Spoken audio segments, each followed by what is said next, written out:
इस मूवी की शुरुआत में हमें कुछ पपीज को दिखाया जाता है जो अपनी मां के साथ बंद पड़ी वीरान फैक्ट्री में रह रहे होते हैं। इन पपीज में एक क्यूट सा रेड पपी भी होता है जो सभी से बिल्कुल अलग था। एक दिन उस फैक्ट्री में स्टी डो को पकड़ने वाले आ जाते हैं जो उन सभी डॉग्स को पकड़कर अपने साथ ले जाते हैं, लेकिन वो रेड पपी पर ध्यान नहीं देते क्योंकि वो छिपा हुआ था। इसलिए वो गेट बंद करके वहां से चले जाते हैं। वो रेड डॉग वहां से निकलने की पूरी कोशिश करता है, लेकिन इसका कोई फायदा नहीं होता। वाइफ ईरा में एमिली नाम की एक 12 साल की लड़की को दिखाया जाता है जिसको हमेशा उसके क्लासमेट परेशान किया करते थे क्योंकि एमिली स्कूल से मिले स्कॉलरशिप से अपनी पढ़ाई कर रही, जिसकी वजह से उसके क्लासमेट को लगता है कि एमिली बहुत गरीब है, इसलिए उसकी इंसर्ट किया करते थे। स्कूल की छुट्टी होने पर एमएलए अपने घर पर आ जाती है जहां पर उसकी मम उसे बताती है कि मुझे 2 हफ्तों के लिए ऑफिस के काम से बाहर जाना पड़ रहा है, इसीलिए मैं चाहती हूं तुम अपने अंकल केसी के साथ रहो। लेकिन एमिली अपने अंकल केसी के साथ रहने से मना कर देती है क्योंकि केसी एक लापरवाह किस्म का आदमी होता है जो एक मिनी वैन में रहता था और खुद के लिए जॉब ढूंढता रहता है, लेकिन कोई भी उसे जॉब नहीं देता क्योंकि केसी के बिहेवियर के बारे में सभी को पता होता है। फिर हमें उसी रेड पपी को दिखाया जाता है जो किसी तरह से उस फैक्ट्री से बाहर निकल आता है और पूरे शहर में इधर उधर भागने लगता है। वो गाड़ियों से बचते बचाते एक पार्क में पहुंचता है। गांव भूखा होने की वजह से कुछ कबूतरों से उनका खाना छीनने की कोशिश करता है। वहीं कुछ दूर पर खड़े मिस्टर बडवेल की नजर जब उस रेड पपी पर पड़ती है तो उसे अपने साथ ले जाते हैं। वही एमेल अपने स्कूल के फंड रेजर के लिए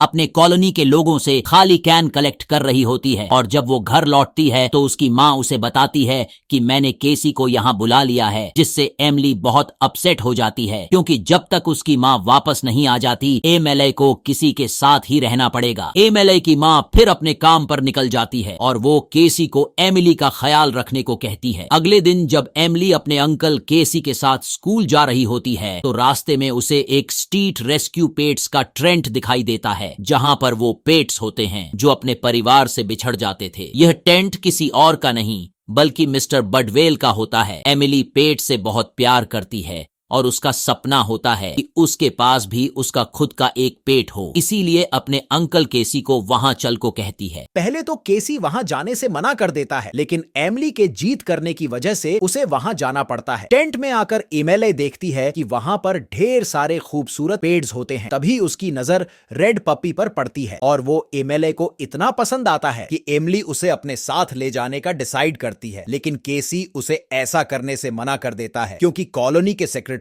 मिस्टर पेकट कॉलोनी में डॉग रखने के सख्त खिलाफ थे। कैसी एमिली को लेकर वहां से निकल जाता है और जब एमिली अपने स्कूल में आती है तो रोज की तरह फिर से उसके क्लासमेट उसका मजाक उड़ाने लगते हैं, जिससे एमिली को बहुत गुस्सा आता है। लेकिन एमिली का बेस्ट फ्रेंड ओवन एमिली को समझाता है कि उसे उनकी बातों पर ज्यादा ध्यान नहीं देना चाहिए। एमिली जब अपनी क्लास में आती है तो उसके द्वारा कलेक्ट की गई सारी कैन बिखर जाती है, जिसकी वजह से सभी बच्चे उसका मजाक उड़ाते हैं। इससे एमिली बहुत दुखी हुई घर पर आ जाती है और केसी से बात किए बिना ही अपने रूम में चली जाती है। एमिली को रेड पपी की याद आती है